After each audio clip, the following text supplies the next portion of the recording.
Hi guys, and welcome back to my channel. Today I'm going to be doing another review on the 12 Dancing Princesses, a fairy tale review once more.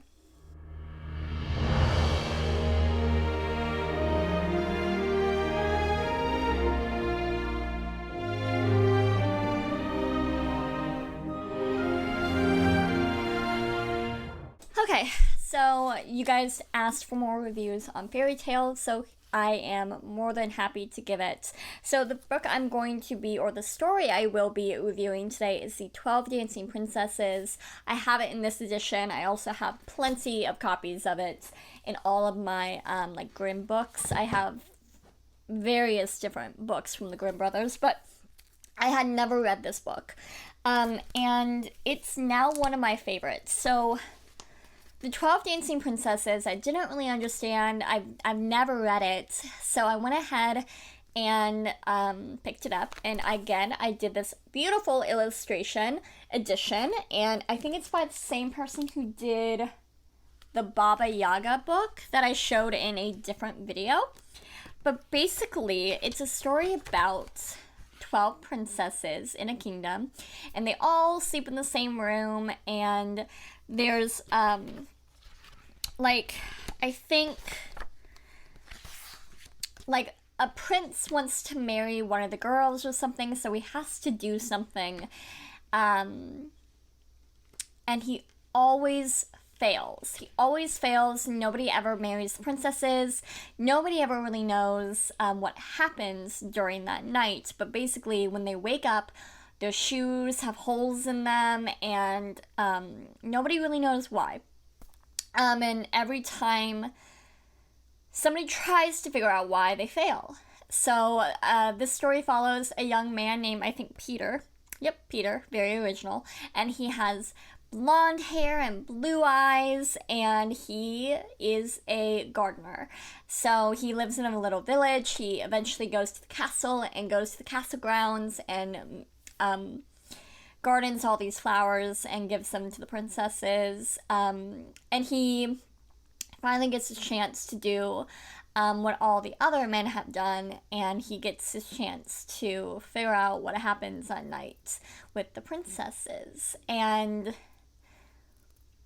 I was just amazed at what happens. I'm not going to spoil it, but the fact that that can be a thing, oh my goodness.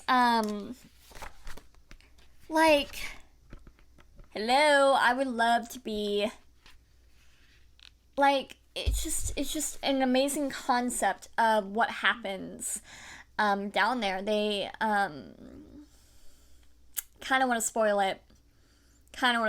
Okay, if you don't want to hear spoils, click out, because I'm going to spoil it. But basically, they go into, down this little, room into a whole completely different, universe. Has, a lake, and has a ball where they dance. And then they cross the lake back over, and they go back to the room. Which I think is awesome. Now, granted, I don't think that's in their universe. I think it's a different little universe. At least that's how I took it, and I think that's so cool. That's kind of like the Lion, the Witch, and the Wardrobe. They open up this door, it goes to a completely different universe, and they kind of dance the night away, and then they come back, and that is what happens. So, I think the reason the men have not. I think the whole thing is that the king wants to know why the princesses have these things happen. Why are their shoes all broken up when they wake up? And so he tasks these men with sleeping in the room next to them and finding out what they do, where they go. And the princesses are smart, and they make sure that nobody follows them. And you don't know until it's revealed what they do, and I think that's so awesome. So I think this is full of magic, and I kind of loved this story. I loved the compassion shown to Peter. I loved who Peter was. I loved the illustrations as well in this book. Y'all, can we talk about this right here?